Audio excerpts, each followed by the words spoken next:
సహోదరులు సహోదరులు, మీరు దేని విషయమైనా ప్రార్థన చేస్తున్నారా? వెంటనే జవాబు రాలేదా? మీ ప్రార్థన ఆపకండి, మీ ప్రార్థన కొనసాగించండి. యేసు వాడు కేక వేసిన వెంటనే జవాబు ఇవ్వాల. కేకలు వేసినా ఏముంది అక్కడ? చదువుదాం రండి. 47వ వచనము. దావీదు కుమారుడా యేసూ నన్ను కరుణింపుమని కేకలు వేయ మొదలు పెట్టెను. స్టార్ట్ చేశాడు బెదరు. ఏమిటి? కేకలు వేస్తున్నాడు. ఒకసారి కాదండి. యేసూ యేసూ యేసూ, ఒకసారి కాదు, ఎన్నిసార్లు యేసయ్యను పిలిచాడో. ఒక్కసారి కాదు నువ్వు ప్రార్థన చేయాల్సింది. ప్రార్థన చేస్తూనే ఉండాలి. మొదలు పెట్టెను, నువ్వు ప్రార్థన మొదలు పెట్టావు, కంటిన్యూ చేయి. దేవుణ్ణి అడుగుతున్నావు, అడుగు. ఎప్పటి వరకు అడగాలి? దేవుడు నీకు జవాబు ఇచ్చేంత వరకు విసుగక నువ్వు అడగాలి. నీ చుట్టూ ఉన్న వాళ్ళు అంటారు, ఏం చేశాడు నీ దేవుడు? పొద్దున్న లేస్తే మందిరం అంటావు, పరుగున మందిరానికి వెళ్తావు, దేవుడు దేవుడు అంటావు, ఉపవాస ప్రార్థన అంటావు, వాక్యం అంటావు, కల్వరి స్వరం అంటావు, స్పాన్సర్షిప్ అంటావు. ఏం చేశాడు నీ దేవుడు? నీ వాళ్ళే నిన్ను ప్రశ్నిస్తారు, నీ విశ్వాసాన్ని అణిచివేసే ప్రయత్నం చేస్తారు. చుట్టూ ఉన్న వాళ్ళు ఏమన్నారు? నోర్వే, ఎందుకు అరుస్తున్నావు అట్లాగా? ఎన్ని కేకలు వేసినా, ఎంత అరుస్తున్నా ఆయన పట్టించుకోవట్లేదు కదా, ఆయన సమాధానం ఇవ్వట్లేదు కదా, ఆయన నీ వైపు తిరగడం లేదు కదా. ఎందుకు ప్రార్థన చేస్తున్నావు? ఎందుకు అరుస్తున్నావు? నోరు మూయించే ప్రయత్నం చేశారు. అతడు నోరు ముయ్యలా. మన విశ్వాసాన్ని అణిచివేసే వాళ్ళు ఉంటారు, మన నమ్మకాన్ని నీరుగార్చే వాళ్ళు ఉంటారు, దేవుని పట్ల నీకున్నటువంటి ప్రేమను చల్లార్చే వాళ్ళు ఉంటారు. అయినప్పటికీ నీ విశ్వాసం ఆగిపోవడానికి వీల్లేదో, నీ ఆత్మీయత అణిగిపోవడానికి వీల్లేదో. నువ్వు ప్రార్థన కొనసాగించాల్సిందే. అయినా సరే ఊరుకోలేదండి. యేసూ దావీదు కుమారుడా అరుస్తూనే ఉన్నాడండి. యేసు కొంచెం ముందుకెళ్ళిన తర్వాత అతన్ని పిలవండి అని అంటే, అతన్ని పిలవండి అని అంటే, ఈ గుడ్డోడండి లేచాడండి.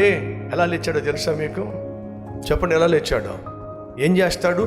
అడుక్కుంటాడు. అడుక్కునేవాడికి సాధారణంగా వాడి వస్త్రాలు చూస్తే తెలిసిపోద్ది. పైన ఒక గొంగలు ఉంటుంది, పాత బట్టలు ఉంటాయి, ఒక చెప్పు ఉంటుంది.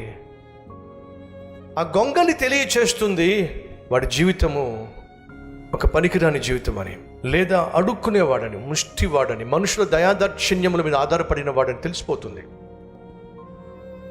యేసు పిలుస్తున్నాడో అని చెప్పిన వెంటనే ఆ ముష్టివాడు చేసిందని తెలుసా అండి? ఆ భిక్షగాడు చేసిందని తెలుసా అండి? తన పైన ఉన్నటువంటి గొంగల్ని ఏం చేశాడు? తీసేశాడండి. ఏం చేశాడు? ఆ గొంగల్ని తీసేశాడండి, విసిరి పడేశాడండి. కారణం చెప్పండి? యేసు నన్ను పిలుస్తున్నాడు, నేను యేసు దగ్గరకు వెళుతున్నాను. ఒక నూతన జీవితాన్ని ఆయన ప్రసాదిస్తాడు. యేసు నన్ను కలిశాడు అంటే, యేసు నేను కలిశాను అంటే అడుక్కోవలసిన స్థితి నాకు ఇంక ఉండదు. ఈ దిక్కుమాలిన బ్రతుకు నాకు ఉండదు. ఒక నూతన జీవితాన్ని నాకు అనుగ్రహిస్తాడు అని నమ్మాడు. కాబట్టి ఏం చేశాడు తెలుసా? పాత జీవితానికి సంబంధించినటువంటి ఆ వస్త్రాన్ని విసిరి పడేశాడు. అది విశ్వాసం. యేసు నిన్ను దీవించాలి ఆశపడుతున్నావా?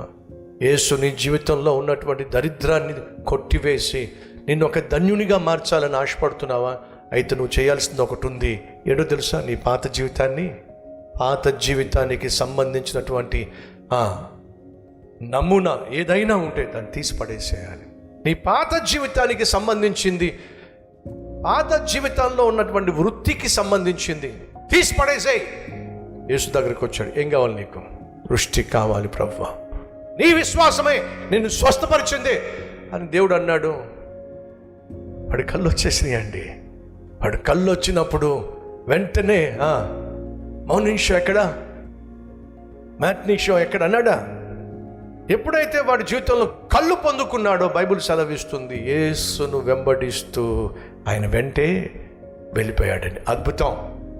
నీ జీవితంలో నీకు ప్రార్థనకు జవాబు ఇచ్చినప్పుడు, దేవుడు నీ జీవితంలో ఆశ్చర్య కార్యం చేసినప్పుడు నువ్వు చేయాల్సింది తెలుసా? లోకాన్ని కాదు వెంబడించాల్సిందే, పాపాన్ని కాదు వెంబడించాల్సిందే, ధనాన్ని కాదు వెంబడించాల్సిందే, దేవుణ్ణే నువ్వు వెంబడించాలి. నువ్వు దేవుణ్ణి వెంబడిస్తావనే దేవుడు నిన్ను కనికరించాడు, దేవుడు నిన్ను రక్షించాడు. నువ్వు రక్షించబడినట్లయితే ఏం చేస్తావో తెలుసా? పాత జీవితాన్ని విడిచిపెట్టేస్తావు. యేసయ్యను కలుసుకుంటే ఏం చేస్తావో తెలుసా? పాత జీవితాన్ని విడిచిపెట్టేస్తావు. తండ్రి దగ్గరకు వస్తున్నటువంటి ఆ కుమారుడు ఏం చేశాడో తెలుసా? పాత జీవితాన్ని విడిచిపెట్టేశాడు. కాబట్టి తండ్రి ఏం చేశాడు? ఆ కుమారుణ్ణి తన కుమారుడిగా అంగీకరించాడు. ప్రశస్త వస్త్రం తీసుకురండి, చేతికి ఉంగరం పెట్టండి, పాదములకు చెప్పులు తొలగించండి. నా కుమారుడు చచ్చిపోయాడు కానీ తిరిగి లేచాడు, విందు చేసుకుందాం, పండగ చేద్దాం.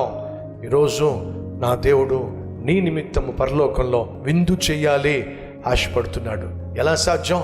నీ పాత జీవితాన్ని విడిచిపెట్టి ఈరోజు యేసయ్యకు నీ జీవితాన్ని అప్పగిస్తే ఈరోజు పరలోకంలో పండగ జరగబోతుంది, సెలబ్రేషన్ జరగబోతుంది. మనలో ఎంతమందికి ఆశ ఉంది? నా పాత జీవితాన్ని విడిచిపెట్టేసి ఈ రోజు నుంచి నేను ప్రభు బిడ్డగా, దేవుని బిడ్డగా జీవించాలని ఆశపడుతున్నాను అన్నవారంటే ఒకసారి మీ చేయి చూపిస్తారా? రండి ప్రార్థన చేద్దాం.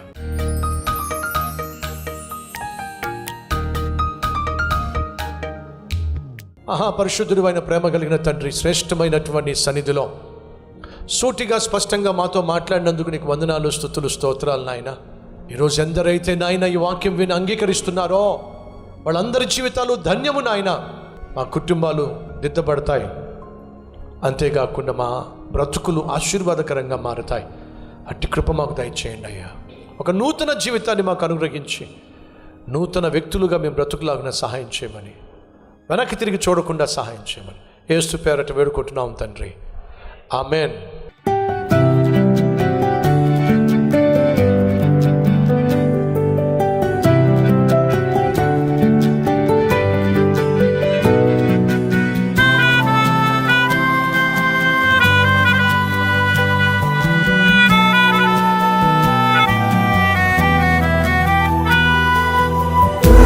సందేశం మీకు ఆశీర్వాదకరంగా ఉంటే లైక్ చేయండి, అలాగే సబ్స్క్రైబ్ చేయండి.